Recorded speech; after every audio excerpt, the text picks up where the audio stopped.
Hello, I'm the official name writer. My job is to look through the first page of Google, review the nicknames provided by the internet, give my recommendations at the end, and answer all the hard-hitting questions you guys have. Like, what's a good name for a female Beartic? Here's the answer. Fuck off, who cares?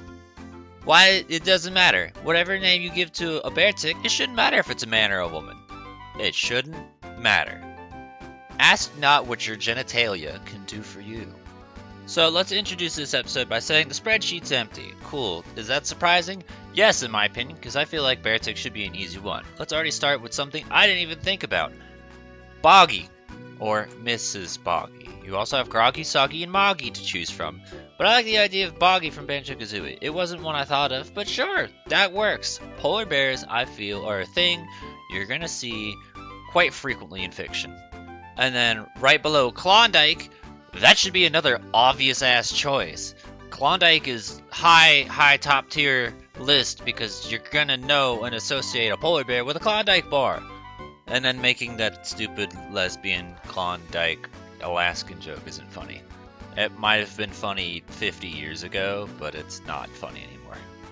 I don't believe we've actually seen too much of Bionicle in the past, so we'll talk about it. It's different, and a quick Google search brings it as the top result, so that works out. Bionicle's got some weird-ass names, so if that strikes your fancy, there's another franchise we can dig into if we ever stumble across it.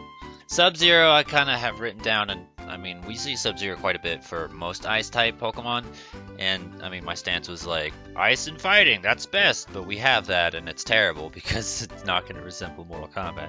So just fuck it. Put on whatever Ice-type you want, whatever you think will work, whatever you think Kuai Liang would be happy to... Well, no, it would be perfect, that's why, because its stupid animality is the polar bear. I forgot.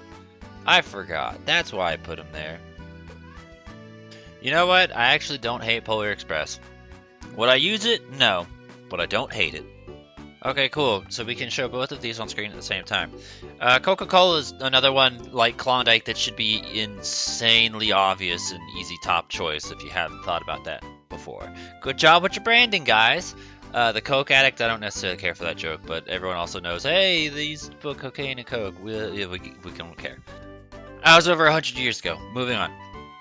So this one, although is incredibly basic, and I completely understand why you would say it's dumb, I agree with you. But Polar is also the name of the polar bear from Crash Bandicoot. If they gave it a much better name than just calling it Polar, it would enhance it and I would recommend it more. But just Polar makes it seem kind of shallow because you're like, oh, you're calling a polar bear Polar. Yeah, that's exactly it. I like the idea of Crash Bandicoot, and I wish they gave it a better name, but they didn't, so I'm just going to acknowledge that for the sake of it and move on. Santa Claus, I believe I actually saw this, I don't remember if we covered it in the episode, for Weavile. So, I mean, I guess if you wanted to do that.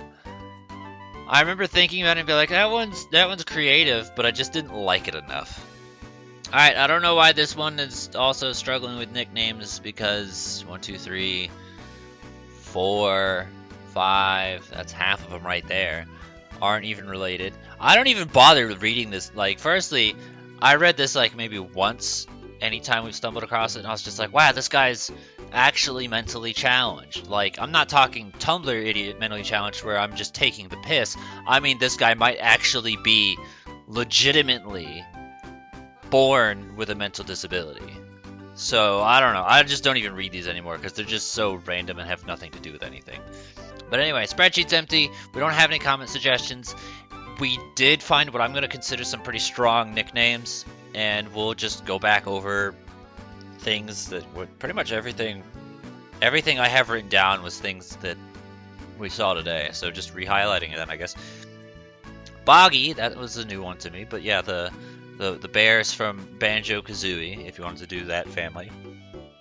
SubZero, which I put here because his animality is the polar bear. My favorite thing is that his friendship is using a snowman. Polar from Crash Bandicoot, but again, I think that's a pretty weak nickname. If they bothered giving it a better name for Crash Bandicoot, I'd support it more. Coca-Cola, because good branding, and then Klondike, because good branding. Klondike is the one I personally have written down as my personal choice, apparently, which is weird, because in Pokemon Go, for whatever reason, my Beartic is named Polar. So I guess I need to change that to Klondike. But these are all things that I feel should be pretty obvious. And again, I feel like polar bears are kind of not hidden from popular media, so you should probably be able to find more. Did we ever see Charmin for Ursaring? If not, Charmin for Ursaring. Anyway, whatever polar bears you can think of, let us know. Talk about polar bears. Talk about ice. Talk about ice polar bears. Talk about Pokemon nicknames. Put it in the comments below. If that comment section is empty, I will find you and I will make you type a comment. But you know what? I don't ever have to worry about that because you guys are actually usually good. That's pretty surprising to me. Give a thumbs up to the good comments and then, I don't know, grab a Coke or something. Personally, I never drink Coke by itself. I only ever drink it when it's chased with alcohol. I might have a problem. I prefer different sodas. I like Dr. Pepper. Get fucked, Coke.